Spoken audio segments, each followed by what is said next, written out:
अस्सलामुअलैकुम ग्रेड 4। मैं हूं आपकी मैथ्स टीचर वर्दा। जैसा कि आपको पता है, लास्ट लेक्चर में we were doing information handling. We have learned about bar graphs और कॉलम ग्राफ्स। हमने उनके कुछ कंपोनेंट्स को भी डिस्कस किया था। आज हम स्टार्ट करेंगे एक्सरसाइज 8। तो चलिए आइए स्टार्ट करते हैं क्वेश्चन नंबर 1 और चलते हैं बोर्ड की तरफ। तो स्टूडेंट्स, जैसा कि आपको पता है, हम स्टार्ट करने लगे हैं एक्सरसाइज 8। एक्सरसाइज 8 में क्वेश्चन नंबर 1 है हमारा एक ग्राफ के थ्रू।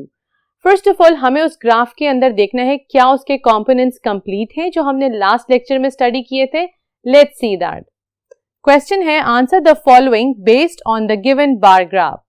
हमारे पास क्वेश्चन है, एक बार ग्राफ गिवन है। चलिए आइए चेक करते हैं क्या टाइटल गिवन है हमें कि ये बार ग्राफ किस चीज का है। Number of notebook sold in each month. Correct, title is given. क्या हमारे पास लेबल्स हैं?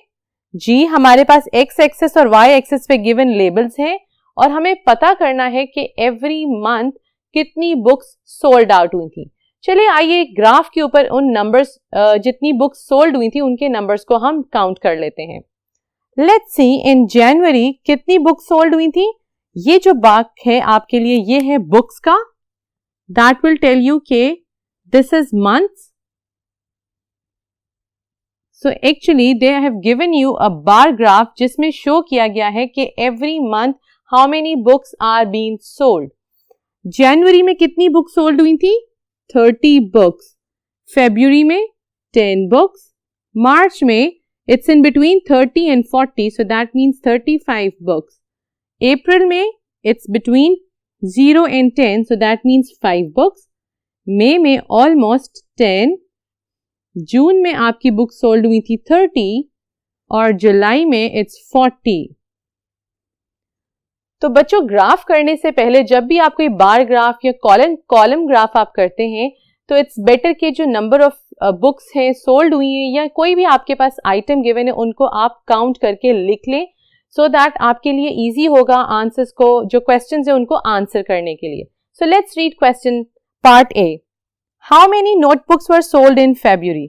चूंकि मैंने पहले उनके नंबरिंग कर ली थी, now it's easy for me to find out कि फेब्रुअरी में कितनी बुक्स सोल्ड आउट हुई थी। तो if I am going to see February में कितनी बुक्स सोल्ड आउट हुई हैं? It's 10 books. Very good, 10 books. So students, हम ए पार्ट कर चुके हैं। Let's get start doing the B part of this question. B part है Which 2 months have equal sales? तो बच्चों, आपने ग्राफ को देखना है और आपने बताना है कौन से ऐसे 2 महीने हैं जिसमें जो नोटबुक सेल हुई हैं वो सेम नंबर की सेल हुई हैं। तो आपको क्या क्या पता चल रहा है? फर्स्ट ऑफ ऑल मैं जनवरी को देखती हूँ। जनवरी में 30 बुक सेल हुई हैं। क्या कोई ऐसा मंथ है जिसमें उतनी ही बुक सेल आउट हुई हैं? Yes, it's January and June. Very well picked. January and June, comma. Do you think के और भी ऐसे महीने हैं जिसके अंदर नंबर ऑफ बुक्स जो सेल हुई हैं वो सेम है? Let's look at the graph. Yes, it's February and May. Very well done. February and May. Let's move toward the next question. What it is saying, how many more notebooks were sold in March then in जनवरी। बच्चों, आपने question को अच्छे से understand करना है। वो पूछ रहा है how many more notebooks were sold in March then in January. कितनी बुक्स मार्च में ज्यादा सेल हुई हैं जनवरी से? तो बच्चों, आप देख सकते हो मार्च में 35 सेल आउट हुई हैं और जनवरी में 30।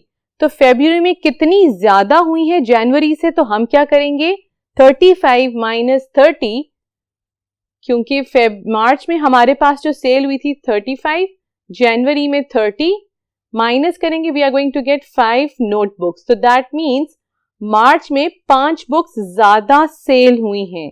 आई hope you are getting it. Now let's get back to D part. In which month were the highest number of notebooks sold. ये स्टूडेंट्स, देखा हमने पहले नंबर ऑफ सोल्ड बुक्स का नंबर लिखने से क्या फायदा हुआ? That we are able to solve our question easily. D part हमसे पूछ रहा है कि सबसे ज्यादा सोल्ड किस मंथ में हुई है बुक्स की. So it is easily and it is visible for us that it's July. Very well done. तो स्टूडेंट्स ये तो हो गया हमारा क्वेश्चन नंबर 1. इसी तरह की ही आपका जो क्वेश्चन नंबर 2 है, this is also similar to this question, so you are going to do that question as a homework. Let's move toward question number 3. So children, question number 3 में भी हमारे पास column graph है. Column graph भी bar graph की तरह similar है. इसका भी टाइटल होता है, इसके भी लेबल्स होते हैं और इसके कंपोनेंट्स होते हैं. Let's study that what this graph is telling us. The given column graph show the number of absent students during a week from a school. ये आपको बेसिकली ग्राफ जो बता रहा है कि एक वीक में कितने बच्चों ने छुट्टियां की थी और किन किन दिनों में कितने बच्चों ने छुट्टियां की थी. So let's see that. Children absent from the school, title given है. Then we have absentees के मंडे को कितने बच्चों ने छुट्टी की, ट्यूसडे को, वेडनेसडे को, थर्सडे को, फ्राइडे को. सो बच्चों, जिस तरह कि मैंने पहले बताया था, आप हर ग्राफ शुरू करने से पहले जो भी ग्राफ में आस्क किया गया है, जो पूछा गया है, आप उसके टोटल नंबर को उनके ऊपर लिख लें. फॉर एग्जाम्पल मंडे को इफ आई सी, ये जो है ये आपको स्केल बताता है 0, 5, 10, 15, 20 और इसका एक इक्वल इंटरवल होता है. आप अपनी तरफ से नहीं लिख सकते कि यहां से आपने 0 स्टार्ट किया और इधर से आप 2 पे ले गए और फिर 5. It should have a equal interval कि मैंने जो इंटरवल दिया है वो 0 से 5, 5 से 10, 10 से 20. I have given the interval of 5 students.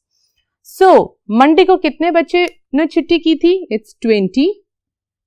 Tuesday को if I go it's 5, 10 students. Wednesday को इट्स 15. थर्सडे को there are only 5 kids. Friday को वी हैव 10 किड्स. अब ये तो हो गया हमारे पास डेटा, हमने इसको ग्राफ में भी चेंज कर लिया. लेट्स सी हमारे पास क्या क्वेश्चंस हैं. How many children were absent from school on Friday? कितने बच्चों ने छुट्टी की थी फ्राइडे को? तो हम फ्राइडे की तरफ देखेंगे, फ्राइडे की नंबर ऑफ चिल्ड्रन देखेंगे कितने बच्चों ने छुट्टी की थी, क्योंकि ये ग्राफ है हमारे पास children absent from the school. तो कितने बच्चों ने की थी? 10 students. Very well done. Next question आता है, how many more children were absent on Monday than on Wednesday? कितने ज्यादा बच्चों ने मंडे को छुट्टी की थी वेडनेसडे से? पहले तो हम कंपेयर करेंगे. अब जब 2 डेज आ जाते हैं that means you are going to compare it. Monday को हमारे पास कितने बच्चों ने छुट्टी की थी? 20. वेडनेसडे को कितने बच्चों ने छुट्टी की थी? 15. सो दैट मीन्स मंडे को ज्यादा बच्चों ने छुट्टी की थी. तो कितने ज्यादा बच्चों ने छुट्टी की है वेडनेसडे के निस्बत? तो हम क्या करेंगे? माइनस करेंगे. 20 minus 15 will give us 5 students. तो यहाँ पे आंसर क्या आ गया आपके पास? 5 students. Let's move towards the other part of this question.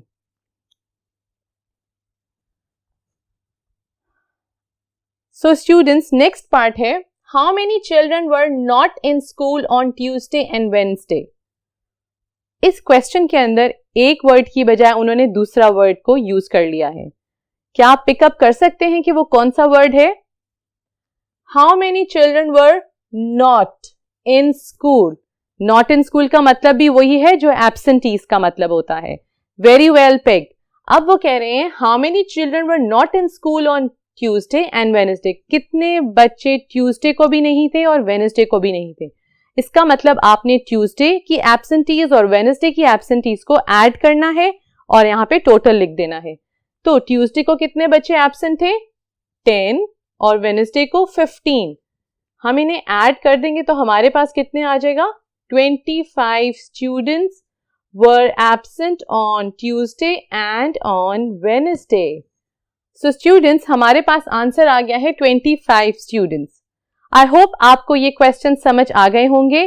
जो इसके लेफ्ट ओवर क्वेश्चन है, क्वेश्चन नंबर 4, वो भी इसी से सिमिलर क्वेश्चन है. आप इस क्वेश्चन को देख के उसको सॉल्व आउट करने की कोशिश कीजिएगा. So keep practicing maths. अल्लाह हाफिज.